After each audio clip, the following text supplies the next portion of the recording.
पूर्व मुख्यमंत्री और राज्यसभा में लंबे समय तक रहे नेता प्रतिपक्ष गुलाम नबी आजाद ने कांग्रेस छोड़ी और कांग्रेस छोड़ने के बाद आज 4 सितंबर है और आज यही सैनिक फार्म्स में उनकी एक रैली हुई और आप देख सकते हैं रैली खत्म हो चुकी है, लोग अपने घर की तरफ जाना शुरू हो गए हैं। लेकिन रैली में कुछ बहुत महत्वपूर्ण चीजें हुई हैं जो आप तक पहुंचाना बहुत जरूरी है। पहली बात, गुलाम नबी आजाद ने जिस समय कांग्रेस को छोड़ा था उस समय कहा था उन्होंने कि वो एक नेशनल पार्टी बनाने जा रहे हैं, राष्ट्रीय स्तर की पार्टी बनाने जा रहे हैं और वो पूरे विपक्ष को इकट्ठा करेंगे और भारतीय जनता पार्टी का मुकाबला करेंगे। लेकिन आज गुलाम नबी आजाद ने रैली के अंत में यह कहा कि रैली का झंडा क्या होगा, माफ कीजिएगा, पार्टी का झंडा क्या होगा, पार्टी का नाम क्या होगा, ये सब चीजें जम्मू और कश्मीर दोनों संभागों के नेता बैठकर तय करेंगे। वो बैठकर तय करेंगे कि पार्टी का सिंबल क्या होगा, वो बैठकर तय करेंगे कि पार्टी का नाम क्या होगा। और उन्होंने साथ में यह भी कहा, पंडित जवाहरलाल नेहरू की याद कराई और पंडित जवाहरलाल नेहरू की याद कराते उन्होंने ये कहा कि उन्होंने कहा था कि जो हम भाषा बोले वो हिंदी उर्दू का मिक्सचर होना चाहिए, यानी मिश्रण होना चाहिए हिंदुस्तानी। तो उन्होंने कहा पार्टी का नाम जो है वो हिंदुस्तानी में होगा। लेकिन ये अपने आप में बहुत बड़ी खबर है कि राष्ट्रीय स्तर की पार्टी बनाने का दावा करने वाले गुलाम नबी आजाद आज उन्होंने सैनिक फार्म्स जम्मू में रैली करते हुए एक चीज साफ कर दी है कि पार्टी का नाम जम्मू और कश्मीर संभाग के जो पार्टी के नेता हैं वो तय करेंगे, पार्टी का झंडा, पार्टी का सिंबल भी इन्हीं 2 क्षेत्रों के नेता बैठकर तय करेंगे। गुलाम नबी आजाद ने पहली बात यह कही। दूसरी सबसे अहम बात गुलाम नबी आजाद ने यह कही कि मैं पूर्ण राज्य की मांग जो है वो केंद्र सरकार से करता हूं और पूर्ण राज्य के दर्जे के लिए हम लड़ाई लड़ेंगे। और उसके बाद उन्हें तीखा वार किया अपनी पार्टी के नेता सैयद अल्ताफ बुखारी के ऊपर।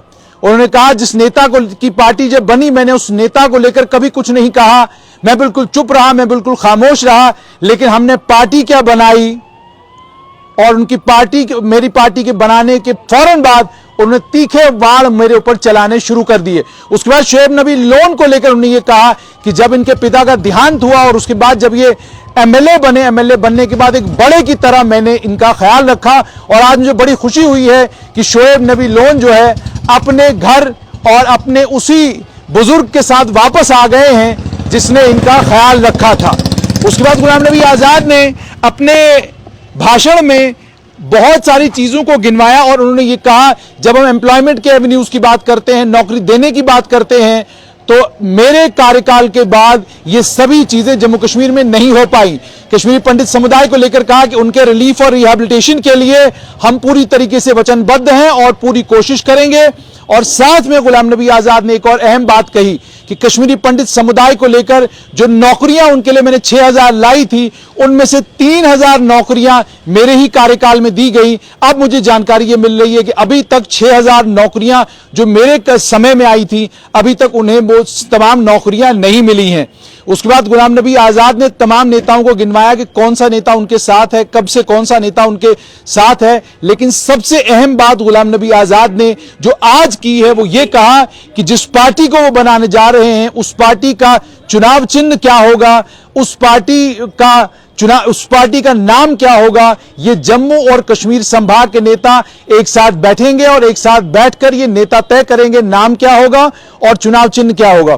उसके अलावा गुलाम नबी आजाद ने यह भी कहा कि वो अगले 4 दिन जम्मू में ही हैं और दिन भी बांट दिए और कहा जम्मू संभाग के जो जम्मू डिस्ट्रिक्ट के जो लोग हैं वो सबसे अंत में मुझसे मिले, उससे पहले जो अलग अलग इलाकों से आए हुए लोग हैं वो मुझसे मुलाकात करें ताकि जमीनी स्तर पर क्या हो रहा है उसका पता चले। उसके बाद उन्हें तीखे वार कांग्रेस के ऊपर भी चला है। उन्होंने कहा ट्विटर के ऊपर है पूरी की पूरी पार्टी, हम ट्विटर पर नहीं, हम जमीन पर हैं। उन्हें उनका ट्विटर मुबारक, हमें हमारी जमीन मुबारक। और यह भी कहा कि अब कोई भी फरमान मैं दिल्ली से नहीं सुनाऊंगा, अब मैं यही रहूंगा और यहीं से तमाम बातें जो है आप तक पहुंचाऊंगा। एक बात तो साफ हो गई है कि गुलाम नबी आजाद जम्मू कश्मीर में अब राजनीति करने जा रहे हैं। राष्ट्रीय स्तर की पार्टी बने या न बने, लेकिन गुलाम नबी आजाद जम्मू कश्मीर में अब राजनीति करने जा रहे हैं। नेशनल पार्टी का जिक्र गुलाम नबी आजाद ने बिल्कुल नहीं कहा कांग्रेस केवल ट्वीट तक सीमित है और हम लोग ग्राउंड से जुड़े हुए हैं। उन्होंने कहा 4 दिन तक मैं जम्मू कश्मीर में हूं, उसके बाद डोडा, राजौरी, पुंछ और कश्मीर के दौरे पर चला जाऊंगा। उसके बाद 4 पॉइंट एजेंडा जम्मू कश्मीर की स्टेटहुड के लिए उन्होंने दिया।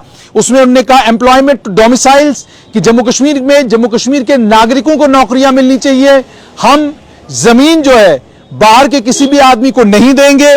कश्मीरी पंडित्स की रिहेबिलिटेशन की बात की, राइट टू लैंड की बात की, और कश्मीर को लेकर कहा कि मैं एक बात कश्मीर में करूंगा। ह्यूमन राइट्स वायलेशन की बात भी उन्होंने कही। उन्होंने कहा कि ह्यूमन राइट्स वायलेशन के मामले कुछ जम्मू संभाग में भी हुए, लेकिन ज्यादातर मामले ये कश्मीर संभाग से जुड़े हुए हैं। लेकिन उसके बाद उसको इलैबोरेट करने की बजाय कहा जब मैं कश्मीर जाऊंगा तो इस पर कश्मीर में बात करूंगा। लेकिन सबसे बड़ी डेवलपमेंट आज की यही है कि निकले थे गुलाम नबी आजाद राष्ट्र स्तर की पार्टी बनाने के लिए, लेकिन आज सैनिक फार्म्स में उन्होंने खुलासा किया है इस पार्टी का नाम जम्मू कश्मीर संभाग के नेता तय करेंगे, सिंबल जम्मू कश्मीर संभाग के नेता तय करेंगे। साफ ये होता है कि अब गुलाम नबी आजाद की राजनीति जो है वो जम्मू कश्मीर तक सीमित रहेगी और वो अब एक जम्मू कश्मीर के एक और बड़े प्लेयर बनकर मैदान में उतरने जा रहे हैं।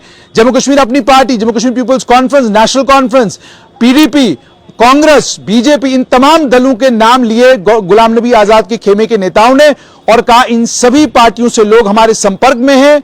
अभी शुरुआत है। और एक शेर भी पढ़ा, इब्तिदा इश्क है रोता है क्या, आगे आगे देखिए होता है क्या। ये शेर भी उन लोगों ने पढ़ा। अब आने वाले कल में ये देखना है कि गुलाम नबी आजाद के खेमे में और कितनी पार्टियों से लोग आते हैं। और जैसा मैंने आपको कहा था कि आज रैली थी और इस रैली में लगभग 5 से 7 हजार के करीब करीब लोग नजर आ रहे थे। हालांकि रैलीकर्ताओं ने कहा 12,000 उन्होंने कुर्सियां लगवाई थी और सभी कुर्सियों पे लोग बैठे हुए थे। रैलीकर्ताओं का अपना अंदाजा है। और गुलाम नबी आजाद ने भी अपनी रैली को संबोधित हुए कहा 20,000 के करीब करीब लोग यहां पर जमा है। सैनिक फार्म्स को लेकर जो सैनिक फार्म्स के कर्ता धर्ता हैं या बाकी लोग जिससे जुड़े हुए उनसे जब हम पूछते हैं तो वो भी कहते हैं कि 5 से 7 हजार लोगों की गैदरिंग हो सकती है।